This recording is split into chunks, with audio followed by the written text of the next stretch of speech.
I get the honor of introducing our guest speaker here today, Dr. Tom Preston. I've known since before I was a chiropractor, so quite some time now. I've had the chance to share meals with him. I've had the chance to be in the sweat lodge with him. I've had the chance to listen to him speak a number of times. I even asked some of his clients what they would say about Dr. Tom, and the feedback I received was he eats, lives, breathes, sleeps how to teach you how to live an authentic life in your ideal. So I know he's got some great wisdom to share with you. I was really excited when Ed told me he was going to be here with us today. So please welcome Dr. Tom.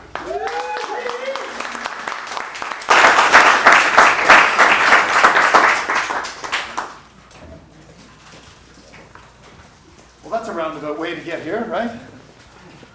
Good morning, everyone. Thanks to Ed and the team for inviting me to come and share some thoughts with you. My backstory is, by the way, has anybody ever heard me speak before? Anybody? No? Oh, a handful of people. Okay, cool. So then I get to tell all those bad jokes, right?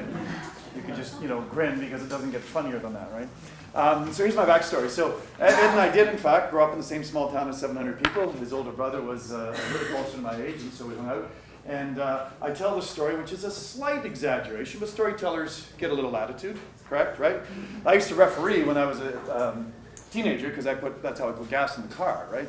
And so Little Eddie, as he referred to himself, right? I remember one time I was refereeing one of Little Eddie's novice hockey games, and Little Eddie didn't know where the hell he was supposed to be at the face-off circle. So I literally stopped, I went over and I said, Ed, here, sit here. And he said, got it, it's cool. So I've known Ed a long time and his family, and it's just a real joy for me to watch what Ed has chosen to do with his life. And again, sometimes it takes a crisis to really wake us up to the next piece. I'm not sure it always has to be that way, but it certainly seems to be a common pathway, right? As Ed talked about necessity, right?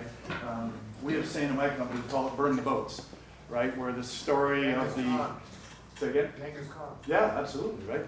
So there's a story of the Christian Crusades in the Muslim lands and stuff, right? And there was, they were outnumbered 10-1. And so they're like, all of the English were like crapping their pants, and they're like, okay, maybe we should just get back on the damn boats and leave.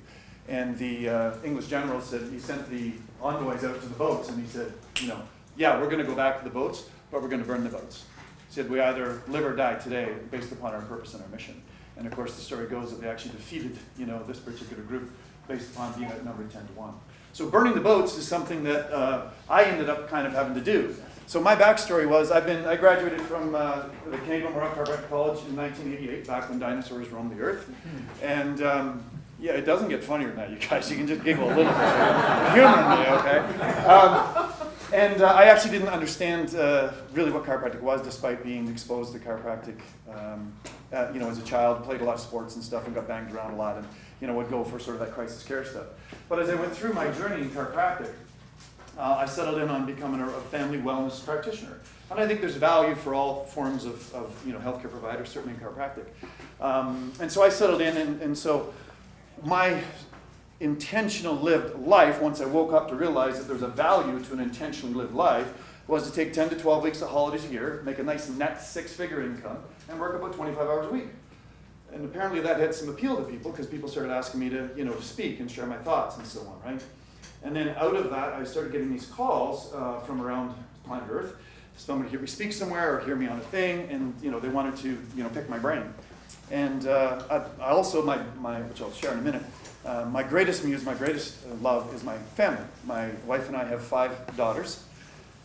A small sigh, guys, come on. Yeah, thank you. Okay, come on, give me something.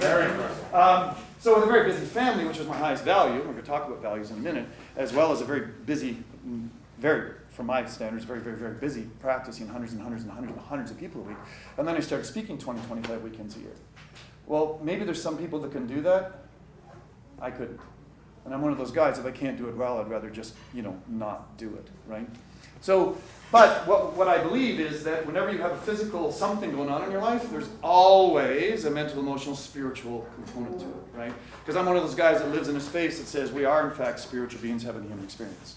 So what I contended was my spirit was crying out that it was time for me to change the form with which I shared my gifts with the world.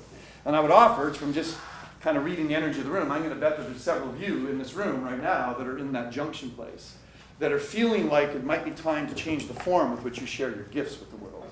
And I can tell you that you don't have to attract a Crohn's disease like Ed did, or for me, I was the chiropractor with the bad back, right? You know, the plumber with the leaky toilet, I was the chiropractor with the bad back. For clarity, I don't personally believe that, chiropractic treats low back pain any more than it treats, hemorrhoids, blindness, or anything else. I think we treat human beings, and some of those people have different conditions. And in fact, some of the RCTs I've seen that tell me that, quite frankly, chiropractors really aren't that good at low back pain. So the guys that hang their hat on that, or the women that hang their hat on that, I wonder. But literally, this was not just an everyday average thing. This was intense. The worst pain I'd ever had in my life. And it wasn't like I was sitting on my thumbs not doing something, right? I was literally getting checked and or adjusted daily if necessary, for months and months and months. I was seeing energy healers, I was seeing acupuncturists, I was seeing naturopaths, I was seeing massage therapists. Anything that I thought would help change my pain, I did that. I used to get up, I was at my office for 6:15 in the morning. We started with clients at 7. And I used to get up at 4 because it took me that long to actually get moving enough to where I could function in a way.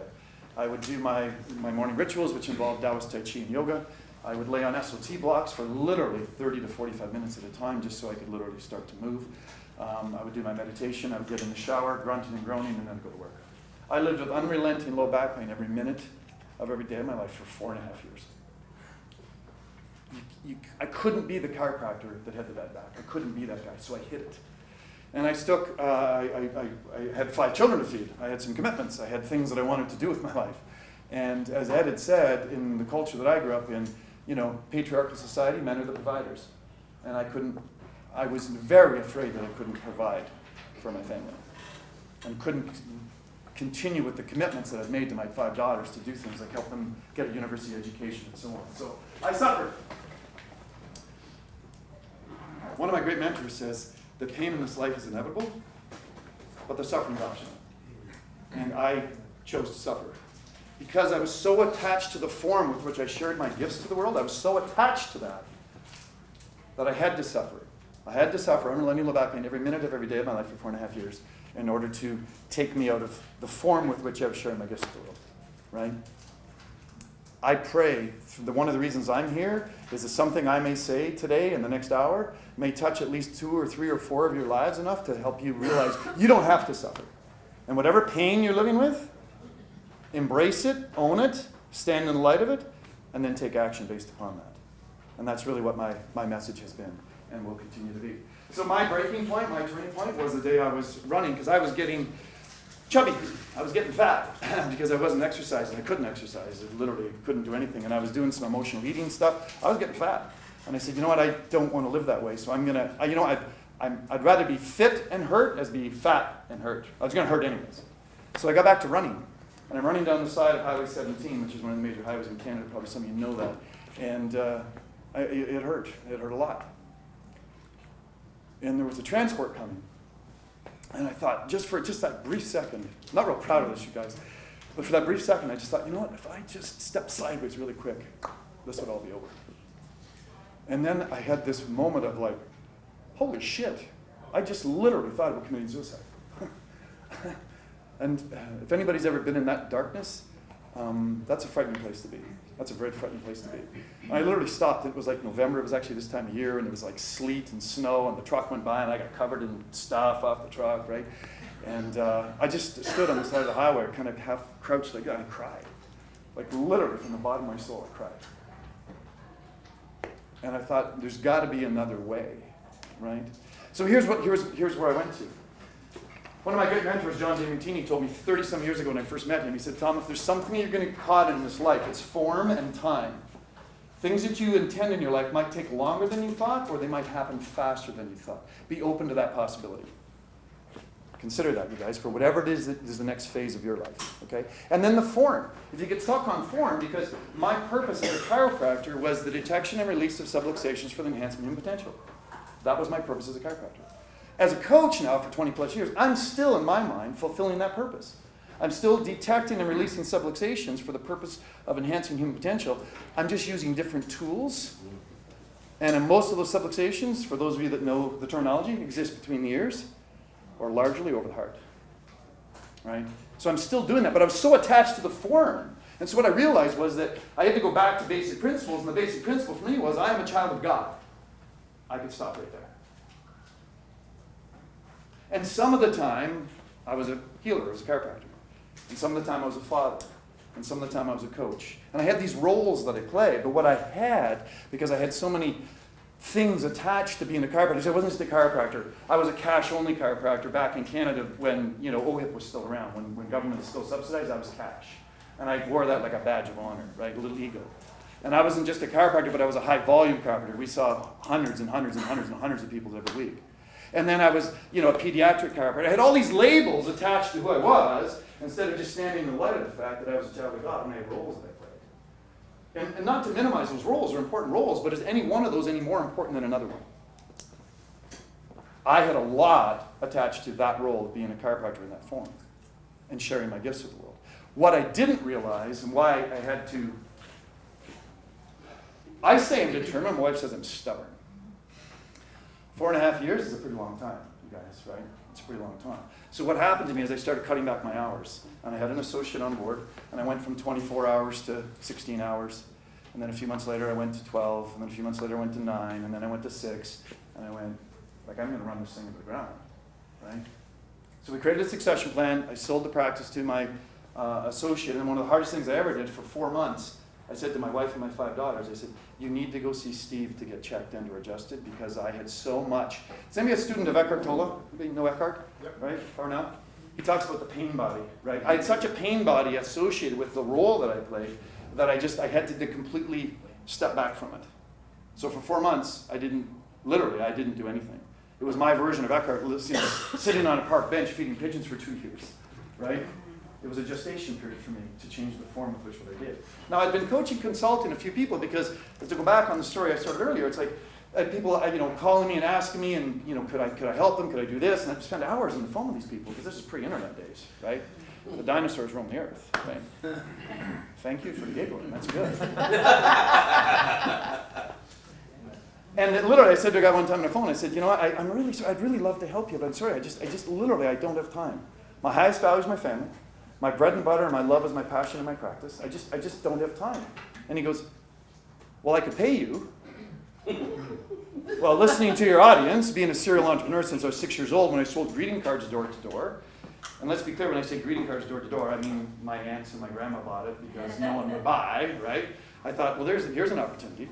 But again, when I come out of a multiple 6-figure income, when I sold my practice, I had about a year of income to live. And I thought, in a year I can bounce back. For 4 months I did almost nothing. But then what birthed was, and I went from hundreds of thousands of dollars of income a year to literally on the books that year I had $15,000 in coaching clients. $15,000. But again, at that point I had burnt the boats, right? It was a necessity. It was like I wasn't willing to be that guy that wasn't going to be able to feed his children. I didn't want to be that guy that sold a shit on the internet so that I could buy a turkey dinner.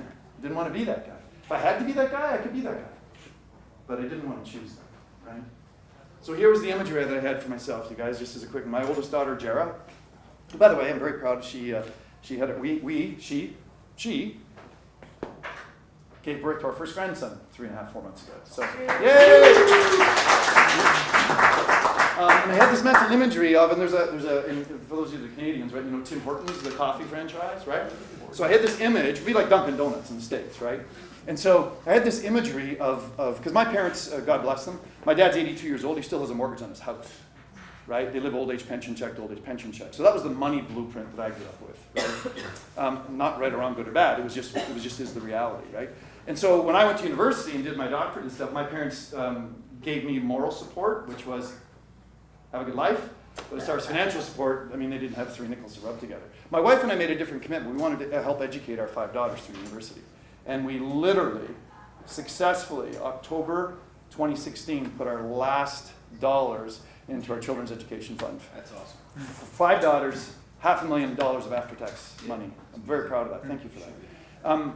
And so literally, here was the imagery that I had though, right? So Jera, our oldest, she's 18 years old. She graduated high school. And she goes and puts on one of those god-awful little hair nets that they have to wear at those Dunkin' Donuts, Tim Hortons stores, right?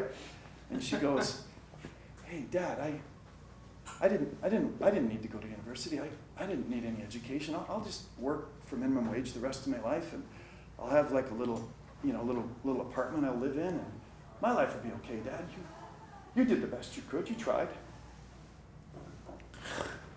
That brings up emotion for me. You know what? Not on my watch. Not on my watch. Not on my watch. So, when I let go of the form with which I was sharing my gifts with the world, what do you think happened to my low back pain, gang? Mysteriously, magically, it started to get better. And I was on a call, just for those of you that are chiropractors. By the way, who's chiropractors in the room? There's a lot of you. Yeah, cool. So I'll put a shameless plug in for upper cervical work because I believe in it so strongly. And one of my clients, who's a very well-known upper cervical guy in the province of Quebec, I was on a call with him one time, and he goes, "Coach, what's wrong with you?" And I said, "Oh, nothing. I just had a kind of a tough weekend or stuff like that." "Then you get in your car and you drive to Quebec City to see me." And I said, "Oh, that's really cool, but that's like a 10-hour drive. I'm not going to." He goes, "No, get in the car." And he hung the phone up. And I went, "Oh, shit." So my wife was actually kind of listening in. She goes, "What was that about?" I said, "Danielle told me to get in the car and drive to Quebec City." She goes, "Well, then why the hell don't you?" I went, "Okay, I guess I'm going to Quebec City." So I drove to Quebec City, and his upper cervical protocol was another step in the healing process. I went back to see him every couple of months for over a course of a year. And then I learned his protocol, brought it back to my chiropractor, and that piece of the puzzle was there. But that's just the physical piece, gang. It's that heartfelt spiritual piece that was really the essence of what it was. And so if there's a message I have for you today, it's to not get stuck in form. Don't get stuck in the form or the timing with which you are sharing your gifts with the world. Okay? And you don't have to develop Crohn's disease or a low back, which, by the way, if anybody's interested, if you ever saw my x-rays, you'd go, okay, on the physical front, I see it, right? Like I have no disc at L5S1, I have no disc at T10, I have almost no disc at T6, and I have actually a regenerated disc at C5-6. Just a misspent youth. I mean, that's just, that's all that is, right? That's all that was. So, how many people here have a big, hairy, audacious goal for their life or their business? Who, by show of hands? Who has that? And by the way, just, Ed already asked this, like, are we going to play flat in or flat out? Because this is like, I'm kind of here. This is like, frig yeah, I'm here. So who has a big, hairy, audacious goal for their life or their business? Yeah, right. And you should have. But I can tell you what, here's the essence of my talk today. Screw goals, procrastinate your way to success. Who here is a procrastinator? Show hands. Oh, get your friggin' hands up, you guys. Come on. Gee whiz. I contend that you need to procrastinate your way to success. And if I can say what I'm about to say in somewhat of an intelligent format, with very few jokes, Skip, because it doesn't get funnier than that, then we're going to get somewhere. Here's why we don't accomplish our goals. Here's the truth. And I've been studying this stuff now, you guys, for just about 30 years. And this is why I contend. I didn't read this in Forbes, okay? Didn't get this from the Harvard Business Review. This is my experience, all right? 30 years of coach consulting, I don't even know how many hours of coaching experience that I have now. Number one, we don't have enough time in our life. This is one of the things that I hear. I've got too many commitments. I've got lots of other priorities. Maybe I'm just uncommitted. Maybe I just don't have my poop together. I don't set realistic goals. Man, I just lose track of the objective. I don't know how to manifest. Maybe I'm just lazy. Have you ever lived with that one? Have you ever did that negative self-talk? Yeah, there's a few honest people in the room. Thank you. Or they just plain old procrastinate. Here's my offering to you. Here's the real reason why we don't accomplish our goals. Because we're not supposed to. Just let that sink in for a minute. But wait, I thought we were supposed to be goal-oriented. I thought we were supposed to be action. We were supposed to take action. Wait for it. Because these goals that we often set for ourselves are not connected to our values and not connected to our essence, right? We're not using what I call your authentic ability, and therefore it's not purposeful, effective, or profitable. So those goals that are not linked to essence, to source, to what we call your most authentic self, those are goals you should be procrastinating on, because those are not things that you're literally, why the creative intelligence loved you into existence to be here, those are not things you're here to accomplish. Which is why you procrastinate. Which is why you use that negative self-talk about being lazy or whatever it is that's going on inside of your mind, right? So the question is, how do we determine what are truly authentic goals? Good question? Yeah. Worthy of some exploration? Then let's play. Authentic ability, this is my thing. And by the way, I believe, huge believer in anchors, right, and rituals. So I've had this little gold, it's copper actually, copper bangle, I guess it would be called. It says live authentically. It's the last thing I put on where I get dressed every morning, right? It just reminds me to live authentically. And we're going to define what authenticity means in a minute, okay? But I wear that, and I see that hundreds and hundreds and hundreds of times a day as I'm doing what I do, and it just anchors me back in. Because as a human being, sometimes I forget the things that I know to be true about myself. Let me say that again. As a human being, I sometimes forget the things I know to be true about myself. Is there anybody else in the room in that same place at times? Yeah. Authentic ability is at the heart of the activities you most love to do and do best. It's the set of underlying actions, belief systems, and ways of being, thinking, doing, or seeing the world that are unique to you. You then apply these to various activities in life. Buckminster Fuller said, everyone has the perfect gift to give the world, and each of us is freed up to give the gift that is uniquely ours to give. The world will be in total harmony. Albert said it this way, everybody's a genius, but if you judge a fish by its ability to climb a tree, it'll live its whole life believing that it is stupid. So, let's talk about the characteristics of authentic ability, which, by the way, I had the privilege of speaking with Dr. Monique, and Tamara was there as well, in New Zealand, at the New Zealand Chiropractic Lyceum in September. And I only played rugby for a short period of time in my life, but I thought, man, the All Blacks, the New Zealand All Blacks, they're the bomb, right? So I actually did a little Google research because I knew the World Cup was starting. Anyways, the moral of the story was they played one match while we were there. We changed our entire itinerary, went to Hamilton, and we got to experience the haka live. And they absolutely destroyed Tonga. 92-7, I think was the final score, right? So it was the second highest offensive game in the history of the world. I was happy to pay $15 for a beer to watch that happen. It was awesome. So here are some of the characteristics. Superior skills. If you're note taking, you might want to jot some of this down. Superior skills. Others would agree you're really good at this. Would you agree that Ed has some superior skill at marketing? Yes or yes? Yes. Yes, right? Passion. You really enjoy doing this and are passionate about it is another example, another characteristic of living, working from your authentic ability. Energy. It energizes you, gives you energy when you do it. And what I'm intending right now is that some of you are going, okay, wait a second. I feel like he's talking about, and if you get like a glimpse, or what, B.J. Palmer, one of the founders of Chiropractic, would say, an innate thought flash, please jot that down. Okay? Even if it's not something you're currently doing or something that you thought you were going to come and build a 7-figure or 6 comma or whatever the hell it's called funnel. 6 comma. Let's think big here, okay? It is factory installed. To some degree, you've been doing things this way since you were a kid, just ask your parents. Maybe you weren't as aware way back then or it wasn't developed yet, but these abilities have been part of you since you were very, very young. Here's a small piece to that, to the degree that some people find value in my ability to communicate my message. My mom was telling me a story a few Christmases ago that my older brother, who's 2.5 years older than me, a medical doctor, but I don't hold that against him, quite frankly. Thank you, Larry. It's a small joke. But apparently he was born with like some Cockney accent and marbles in his mouth. So even though he was almost 3 years older than me, he would mumble something out loud, and then I would interpret it for him, and I'd say, well, Mom, he wants you to pass the milk and peanut butter or something, right? So apparently I was paraphrasing communication. My dad said I would never say, Daddy, big truck. I would say, Father, there's a humongous truck driving down the road. Like, where'd this kid come from? Right? Feels easy and totally natural. Easy and totally natural. What you do may not seem exciting or special because it comes so naturally and easily to you. You assume it's so easy or obvious that others can do it too, right? I mean, Ed building a funnel or other things that he does, it just comes natural to him. I guess it wasn't always that way, right? No, I couldn't program a VCR. Yeah, absolutely.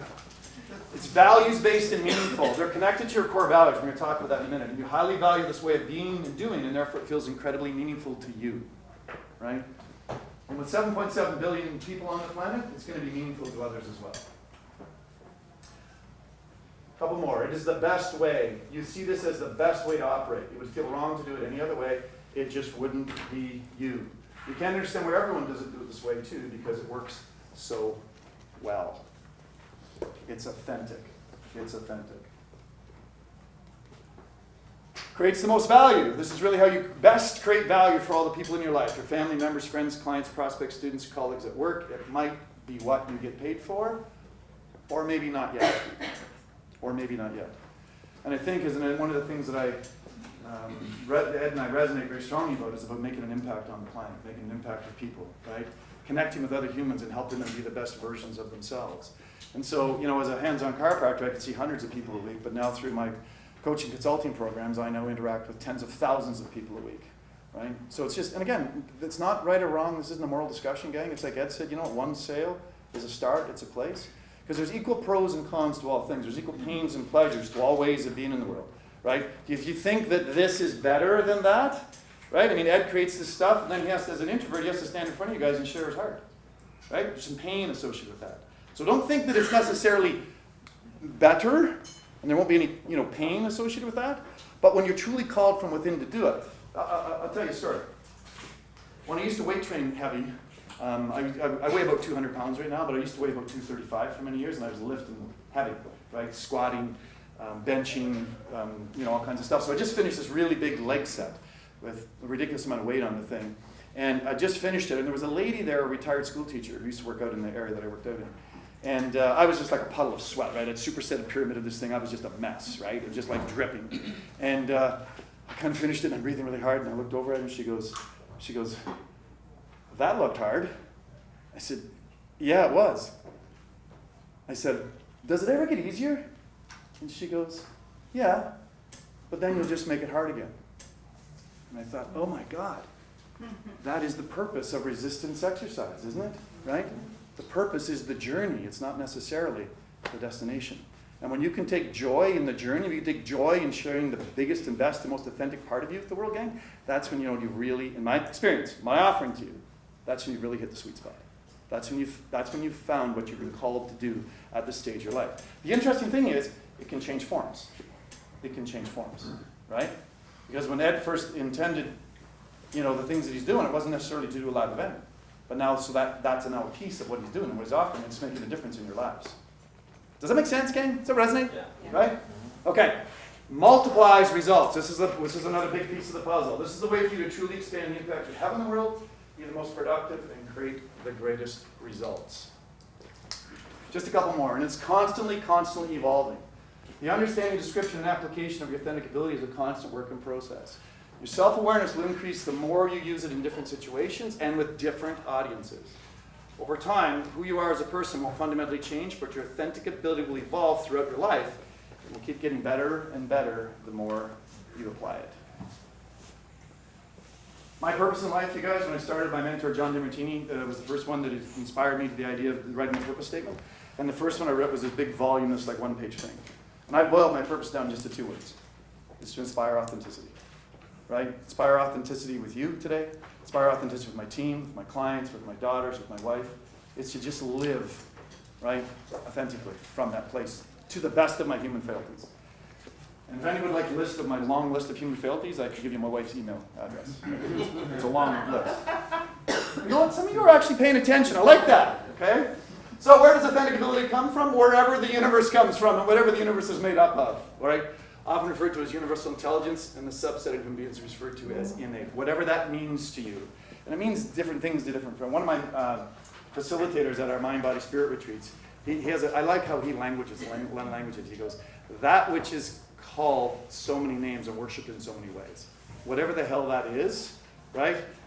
That's where authentic ability comes from, right? Because I offer that every living thing on the planet has a purpose, has a meaning. Purpose is defined in Webster's as the reason something exists or is done. The reason something exists or is done. So there's a reason every living thing exists or is done in the way it's done. So, factory installed, you put a light on, where's a moth going to fly, gang? To the light. To the light, every friggin' time. It's programmed, it's innate, right? You have, out in BC here, you get, trout or salmon in the spring, where are they going? Upstream. Upstream, every time. It's programmed, it's innate, right? Geese in the fall, except for the ones that land on the golf courses and stay for the winter, where are they going? South. They're going south, right? So I would offer this. Every living thing has a purpose, it has a mission, and it's factory installed. Albert Einstein talked about us and matter this way. Concerning matter, we've all been wrong. What we've called matter is really energy, whose vibration has been lowered as to be perceivable to the human senses. There is no matter. There is only light and sound. His famous equation, E equals mc squared.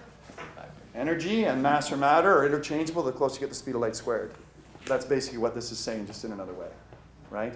So all of this matter, all of this stuff is actually interconnected. It's all part of the same whole, right? And when I got that, not just intellectually again, but when I got that later, my mitochondrial cell walls, I realized that there's only one of us here. There's only one of us here, right? Yeah. And so from that place, when you are literally, if you look at a classic buying cycle, right? Know you, like you, trust you. When you can truly connect with that most authentic part of yourself, that's why people trust you. Because they remember you, they recognize you in that space, energetically speaking, right? So, as Ed was talking about already today, it's about connection. It's about connecting with people in that space. What my downfall was for so many years was that I was so stuck in my head, right? And now I phrase it this way, I'm just a recovering headaholic, right? I could stand up in front of a 12-step program and say, hi, I'm Tom. I'm a recovering headaholic, right? Because I grew up in a culture, my dad was literally Paul Bunyan. He was a lumberjack. That's what he did.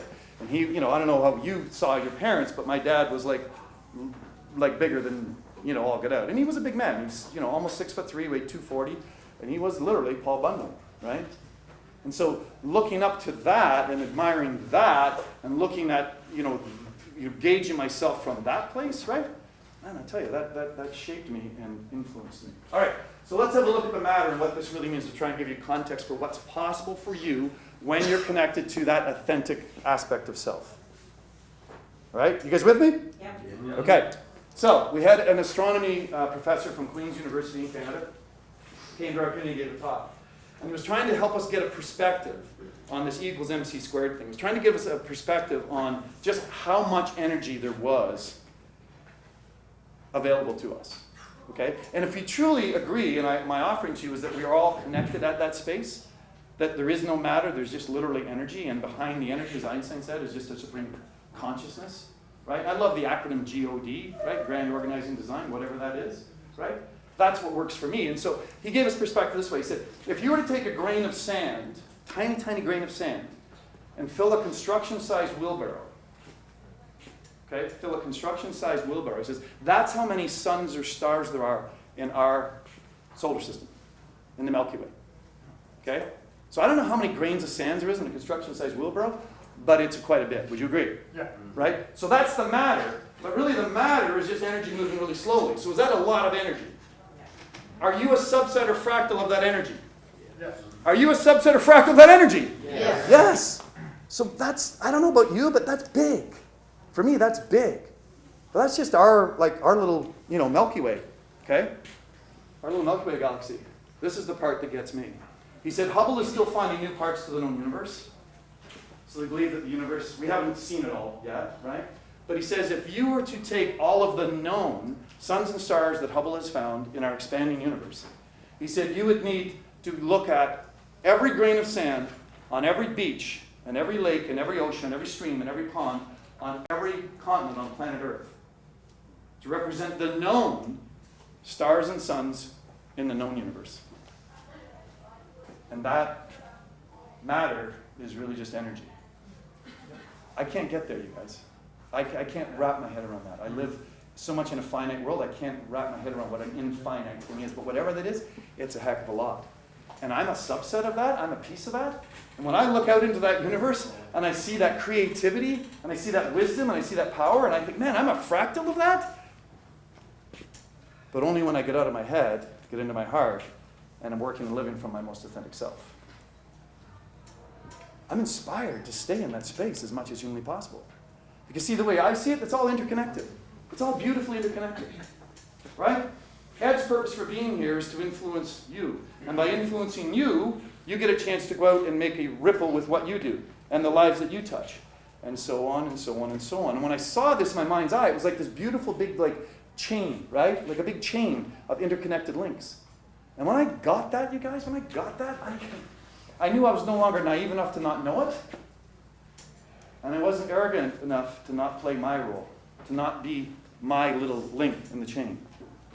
And there's hopefully a couple of you this day that are going to get something from what I've got to share, which would be worth the 3 rickshaws, pony, snowmobile, and 4 airplanes that I took to get here.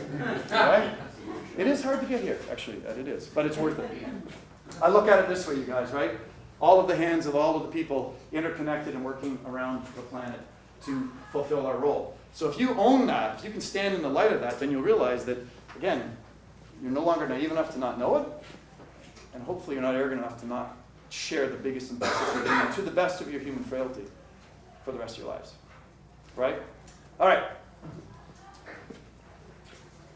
You know what? This little guy who lives in the Linhares Game Preserve in Brazil, and he's been studied by this professor down there, whose name I can't pronounce. And this is a cactus that grows between 14 and 21 pink fruits every day. Now what's interesting is that this little guy, his activity is synced to when these little fruits push themselves up out of the cactus. So as the day warms up, right, he warms up, he starts to become active, and these things push up through the cactus. This is how he gets his water in this desert, which is literally over 120 Fahrenheit most of the time. Okay? Now what's interesting is that in each one of these little pods is 15 to 22 seeds. Now here's what to me is fascinating. Think about how interconnected it all is. This little guy comes and eats that. The water keeps him alive. By ingesting the seeds, he then goes out and as he defecates, he's spreading the seed. It all kind of fits together, yes?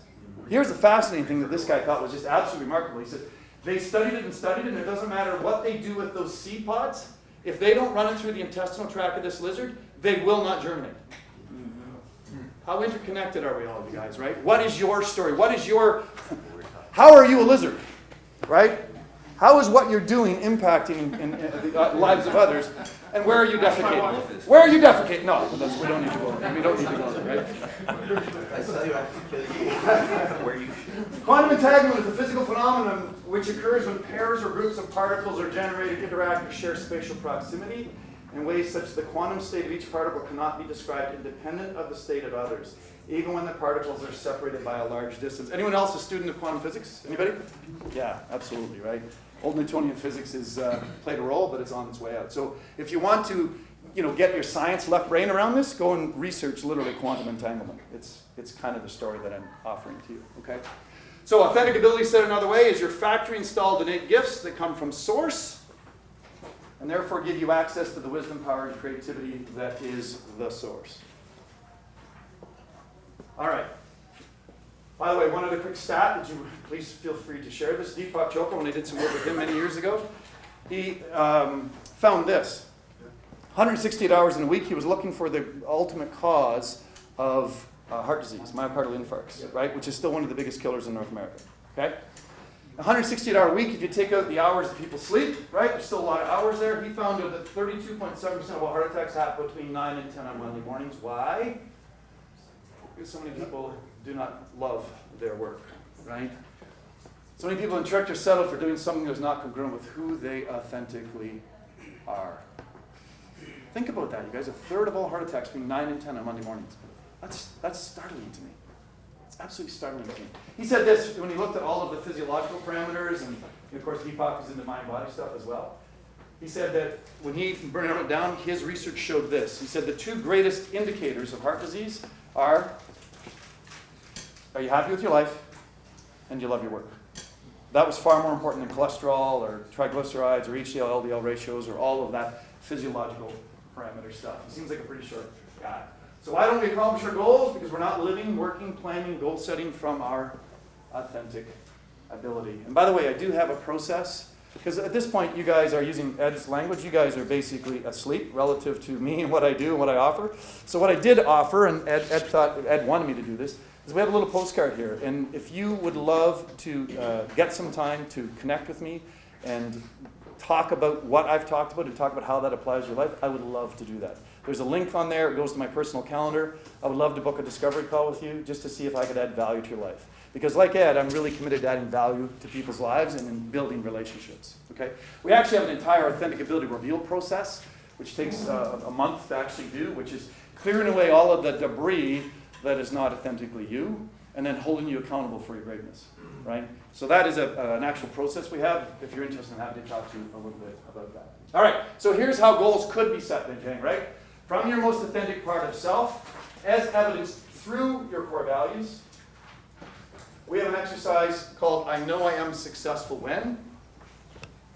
which I'll talk about just briefly, and then you have authentic goals, which you couldn't procrastinate on if you wanted to, right? Because they're coming from the essence of who you are, right? Here's where I know I am successful, and just to give you a thing, it's a thing I created 20-some years ago. When one of my coaches said this to me, he said, Tom, how do you know when enough's enough? And I said, what do you mean? He goes, how do you know enough time with your spouse enough? How do you know time with your kids enough? How do you know enough money enough? How do you know if marketing is enough? How do you know if cars enough? How do you know if vacations enough? How do you know? And he just fire hosed me. Literally fire hosed me. And at that stage in my life, I didn't have an answer to any one of those questions because I'd never thought about it. I'd never actually defined success for myself. So this exercise that we take our clients through is designed to help people define success for themselves. Whatever it is that's innate to you and how you define success. What my experience has been is the vast majority of the thousands of people I've worked with over the last many years, 20-some years now, we may not even be conscious of it, we're buying into somebody else's dreams. And one of the pieces, if you guys have never heard this before, I'll offer this to you because it made a big difference in my life. Listen to your internal dialogue. When you hear yourself saying things like I ought to, got to, have to, need to, and of course the famous should, right? Ought to, got to, need to, have to, should. When you hear yourself using that language, I absolutely guarantee you this, you're buying into someone else's dream. You're subjugating your values to someone else's. When you hear yourself say things, I choose to, I desire to, I love to, man, that's when you're really coming from your most authentic aspect of self, in my experience. Okay? So when you're setting goals for you can no longer procrastinate.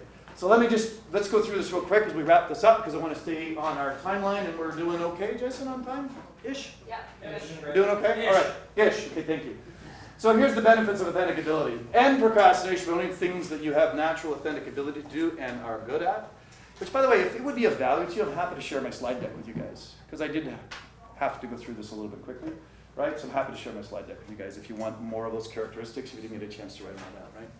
Delegate more to your team for the right reasons and have them support growing your business. That was my thing, right? Again, this is my own longitudinal study. It's like the Framingham Heart study, but I really, Jim Collins wrote the great business book, Good to Great. Has anybody read Jim Collins, Good to Great? Right? Fantastic. It's like a twin study for business. What's the difference between the good and the great? And in my 20 plus years as a coach consultant, I've asked myself that question all the time. What's the difference between the good and the great professionals, entrepreneurs, health practitioners that I've worked with, right? And I can tell you that there are a few characteristics, but one of the most common ones is literally mindset, right? Mindset, which I think Jason's going to talk about this weekend, correct? Right? And so we found 4 different mindsets. And again, there is no right or wrong, this is a moral discussion, but I can tell you from experience that one of the early mindsets that I had is what we call lone wolf, right? I was that independent, rugged little individualist, right? That, I can literally remember early in business, I'd say silly things like this. I might as well do it myself because no one can do it as good as me anyways. Anybody ever heard themselves say that? Yeah, right? And again, this is not a moral discussion, so that's not a good or a bad or right or wrong thing, but I can tell you it creates an outcome, it creates a consequence. And the consequence is you can't share your gifts with the world to the degree that it's possible if you're trying to do it all yourself, right? So as a good coach often does, one of my business coaches out of Dallas, Texas, a guy named Rick Sapio many years ago, he said to me, Rick's a good guy. I like Rick a lot, actually. I just sang him a little a cappella song for his birthday the other day. He called me back and he goes, dude, you are the worst effing singer I've ever heard in my life. I said, thank you for at least listening, right? Rick said to me one time, as a good coach does, they almost always ask a question. You ever notice that, a coach? They only ask you questions that, they already know the answer to. You ever notice that? Right? So Rick asked me a question. He goes, you and your wife have done pretty well financially. He goes, what is it you want to do with the rest of your life? He says, you want to work in a golf game? Or do you want to teach other people what you've learned with your tens and tens of thousands of hours of coaching experience and make a bigger impact on humanity? I mean, I was busted, right? Because I don't even really like golf that much. But I had the opportunity to make an impact. So now we're a company of 11 instead of me and a part-time virtual assistant, right? I've got 4 associate coaches, I've got a marketing department, an admin department, and we're doing what we can to spread our message of authenticity to the world because of the difference it can make in people's lives, right? You gotta be able to delegate, gang. Have work be that much more fun and fulfilling. Again, if you're finding that it's tough and it's just always a grind, I'm suggesting to you that you're probably not working from your most authentic self because it does not have to be a grind. A couple other pieces. Lower your stress levels by doing the things by not doing the things you shouldn't be doing. Stop beating yourself up. By the way, does anybody have 4 black belts and a PhD and beating the crap out of themselves? Anybody have that besides me? Anybody? A few people. Cool. Some of you seem like you've graduated from that school. Good for you. Stop beating yourself up, right? We just talked about that. Increase your productivity, which increases your profitability. And coming from a money blueprint where money was evil, money doesn't grow on trees, all of the things that I can remember my dad, teaching me based upon his mindset and stuff, There's nothing wrong with profit, you guys. There's absolutely nothing wrong with profit. It took me an awful long time to get to a place where I could accept that, right? So by the way, just out of curiosity, because I think this might come up in our event later today, but how many people here are a better giver than a receiver? Show of hands. Yeah, the vast majority of the room, right? How many people would love to give or serve at a higher level? That's one of the reasons you're here, right? Here's a piece for you to consider on that front before we wrap this up. I do contend that we live in a binary universe, okay? There's equal light to dark, hot to cold, good to bad, okay? So giving and receiving are really just flip sides of the same coin. And every morning now for over a decade, part of my morning ritual besides my meditation is Taoist Tai Chi. And there's a move in Taoist Tai Chi that literally looks like this as you get into your stance. It's sending and receiving love to the world, right? Sending and receiving love, but notice, in equal proportions, right? In equal proportions, sending and receiving. So here's the thing. You can't give, you can't serve at a higher level until you can learn to receive. It's impractical, it's impossible. So many people are trying to give through a friggin' big fire hose, and they're receiving through a straw. You want to give more, you got to learn to receive more. You got to open that channel up, you guys. And again, because it's a binary, it's self and other. Self and other. Self-love. Other love. Allowing that and opening that up to receive. So I used to coach at 5 a.m., 6 a.m. I don't work with clients or team members before 10 a.m. Because from 5 or 6 a.m. when I get up until 10 a.m., that's Tom time. That's my time. That's a way for me to love myself, to dedicate time to myself, right? And I have a morning ritual. It takes me usually 90 minutes minimum to sometimes 2.5 hours. And that's me filling my tank. That's me filling myself. So that subject to my human frailties, and there is a long list I could send, Seth, if you'd like it, right? My wife will have it. Subject to my human frailties, I want to be the best version of me, the most authentic version of me I can be, because I got things that I want to do. I want to be the best father in the world. I want to be the best husband in the world, the best friend in the world, the best coach in the world. I want to help people get that living authentically is actually meaningful and important to them. I want to serve at this level, but man, I got to be willing to receive. And I tell you, I had a big block to that for many years. And if that speaks to you, then I'm hoping that maybe we can do a right turn talk about it over the course of the next couple of days. Because there's some good insights that I've gleaned that I'm happy to share for you as well. All right, a couple of pieces. Increase word-of-mouth referrals. I love word-of-mouth referrals, right? My God. And actually, when I started coaching, I had to learn about marketing because I didn't know much about marketing because I was just quite good at what I did, and it was built upon internal referrals and speaking, right? I went out in the community and spoke, and I did my healthcare demonstrations every week, Wednesday night, 6 o'clock, like clockwork, right? And the people just came. So then afterwards, when people say, well, I need some help learning about marketing, I said, well, I need to learn how to market. So I've already taken 2 pages of notes. Ed, thank you for this morning. It's been great. All right. More word-of-mouth referrals means less marketing time, energy, and money spent. Increased energy means more energy bid for family, hobbies, and recreation time. Right? Increased referrals equals increased revenue. And by the way, it was interesting how the law of attraction, I was on the plane yesterday out of the 3, I literally had 3 flights changed yesterday to get here, which is a new record for me in the same day, right? But interesting, I sat beside a guy who's from Victoria who works for New Balance. He's a buyer for New Balance, and he used to work for Patagonia. And he was telling me about the founder of Patagonia. I don't remember the man's name, but a really interesting character. And he literally loved climbing. But the gear that he was finding in the 50s when he was climbing wasn't that good, so that I can build gear. So he would go and build gear when he wasn't climbing, but when it was climbing time, he'd just take off for 4 to 6 months. He still does that today. He's in his 70s, and Patagonia is a very large company. He still takes off for 4 to 6 months a year and does what he's supposed to do, right? Because it's possible to take leverage, right, and be able to have your cake and actually eat it too. Increased time efficiency means more time for family, hobby, sports, and you. And this is something I'm going to Portland on Sunday to actually speak at this guy's place. By becoming more authentic, I'm on a steadily increasing path to realize not only my practice goals, but my personal goals. 2018 has been my best growth year. I've been in practice 36 years. Not only by my practice numbers, but more importantly by my inner heart vision alignment. With your assistance, I've generated a continued positive practice of affirmations, Bigger visions and dreams all leading to a better life. 20 big major growth year. We've collected nearly 90K this month and nearly 250K over the quarter. He increased his billings by 280,000 last year. My love relationship with a beautiful wife, Alyssa, has never been better. It's filled with honor, respect, humor, and balance. We both share tons of gratitude for each other. He also started playing the piano after 30 years. Started doing a hiatus because that was authentic for him, right? So again, there is a way, you guys, to build a business, share your message, share your genius with the world, and actually have a great life as well. This is another one of my clients, Dr. Rena. So anyways, you guys, here's what I'd like to share with you. This is my grandson, Finn. This is Finn. And I'm biased, but damn, he's cute. Remember the Marianne Williamson quote, you guys? Our deepest fear is not that we're inadequate. Our deepest fear is we're powerful beyond measure. It's our light, not our darkness, that most frightens us. We ask ourselves, who am I to be brilliant, gorgeous, talented, fabulous? Actually, who you're not to be. You're a child of God. You're plain small. Doesn't serve the world. There's nothing enlightened about shrinking so that other people won't feel insecure around you. We're all meant to shine, as children do. And as we let our own light shine, we'll constantly give others permission to do the same.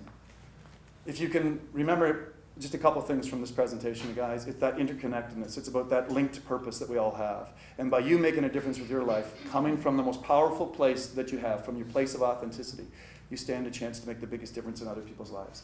And the ripple goes on. Every morning, as I'm standing in front of the toilet in our bathroom, I have a picture on the wall, and it's a picture of a drop of water going into a pond, and the ripples going out, right? And that's another affirmation, another anchor that I have every day. To do, subject to my human frailties, do the best that I can do that day, to live authentically. Because with the creativity, power, and wisdom that I'm connected to when I'm in that space, I have the greatest opportunity to make the biggest difference with my life. I think that is time, as Fred Barge used to say, enough said. Thanks so much for listening.